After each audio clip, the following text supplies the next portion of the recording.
ibhalsama likho kwaGiliyadi na inyanga ayikho lapho na pho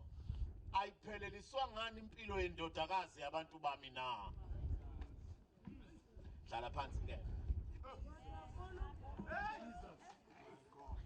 uJeremiya uma eprofeta lapha esizweni sakwaIsrayeli engiyangithi sifana nentibane ngoba sasifika uNkulunkulu ahambe naso bese siyamlibala uNkulunkulu ukuthi usithathephi wasukaphi naso uthe noma sesikhiphile ezweni laseGibhithe lomgqila wahamba naso wasise Khanana sathi sesifika khona salibala ukudla ubukhwebezane salibala ukuthi uvelaphi naso simakade sithe sesilibele niyazi ukuthi sazakhela ithole likaBhali ukuba silikhuleke kulo laqhubeka lesi sizwe uNkulunkulu asikhethileyo wasithanda wasibiza saba ngesakhe sasenzele ukuthandayo wavuso Isaiah wavuso Amosi wavuso Mika wavuso Malaki wavuso Jeremiya ukuba bamemezele ukuthi buyani lapha ke kule passage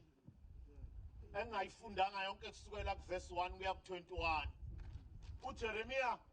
uzama ukuprofeta phakathi kwesizwe ukuthi yekani ububi lobo bungako bunhlaseleyo engibubonayo phakathi kwenu uzathi uJeremiya na ekhuluma azathi nezilwane zingcono kunani ngoba izinto noma imvelo zi-understanda kakhulu kangconywana kunani nine ningabantu uzuthani nawo namahloni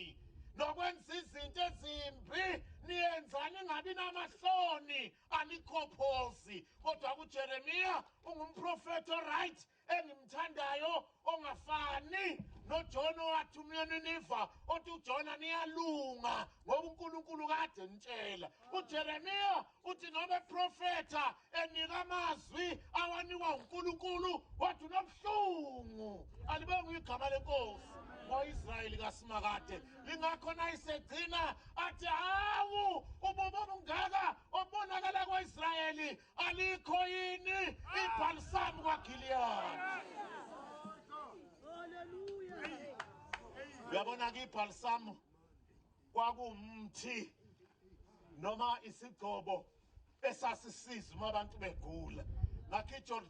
uGiliyadi waye ngapha ngasempumalanga kwaseJordani komfula iJordani uGiliyadi wayaziwa nendawo yokuthi wayinama spices nezinto ezinuka kamnandi ngakho ke ibhalsam lakwaGiliyadi lalaziwa ukuthi nawe ke waligcoba nakanjani uyasinda ingakho kumprofeti umebuza ukuthi kanti alikhona ibhalsam kwaGiliyadi elizokwazi ukuba lipholise lobuhlungu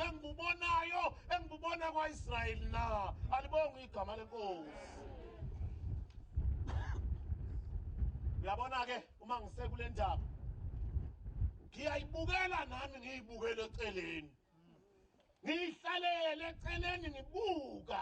ububi nencithakalo ephumile eSouth Africa alibonge igama lenkosi ngimeceleni ngiyabuka nami ngiyibukela ngiyamangala ukuthi kanti uNkulunkulu alisekhona ibhalsamu elizosiza izwe lakithi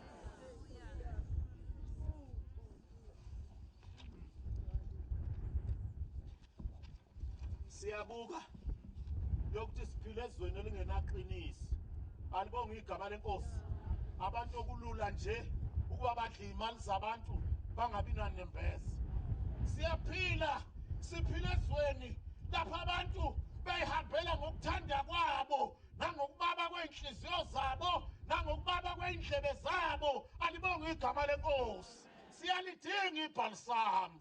alikhona ibhalsam kwaGiliyadi ebelizosiza namabandla afuna ukudumisa nodwa alibonge igama lenkosi nabashumayeli bakhona bathi nabezoshumayela uphakanyiswe izitulo alibonge igama lenkosi babizwe ngamabulldozer alikhona ibhalisami kwaGiliyadi ushile ezwini lakhe wathi lesi sizwe sifuna ukudumisana sodwa alibonge igama lenkosi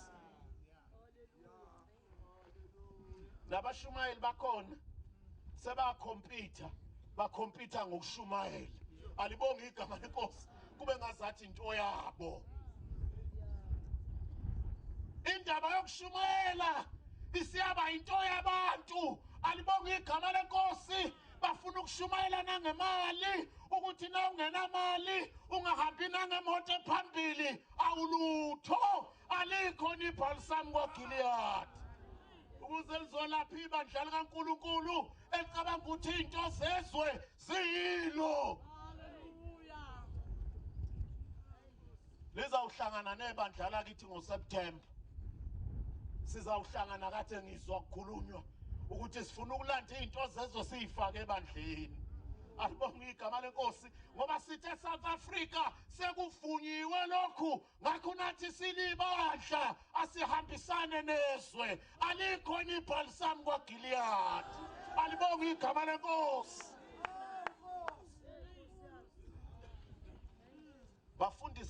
bafundisi basesheshe impela ngiyoba ngenzanga khona uma ngingumbishop ngalesi sikhathi ngingazange ngithi indlela eya ezulwini idlula kuJesu alibonge igama lenkosi ngiyoba ngenzanga khona alibonge igama lenkosi uma ngingazange ngisho ngithi thina singabe siphambana